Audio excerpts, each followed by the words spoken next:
ఎందుకు మాది కాదు ఆ నినాదం గని అవగాహన లేకున్నది కొంత సమాజం రాజ్యాంగం ప్రతిఫలాలు పొందుతూ జనం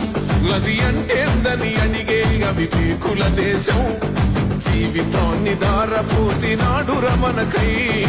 అవమానాలనుభవించి నిలిచెర బలమై భావితరాల బతుకులు మార్చుట కొరకై అణచబడిన వాళ్ళ కొరకు పుట్టెర వెలుగై నువ్వు చదువుతున్న ఈ చదువు ఆయన రాత నువ్వు చేసుకునే ఈ నౌకరి ఆయన రాతే నువ్వు పొందే ఏ పదవైనా ఆయన భిక్షే జై భీం జనగుండె నినాదం అందరం ఒకటై గెలవాలి సమాజం జై భీం ఒక యుద్ధ నినాదం అందరి కోసం గది పోరు ప్రవాహం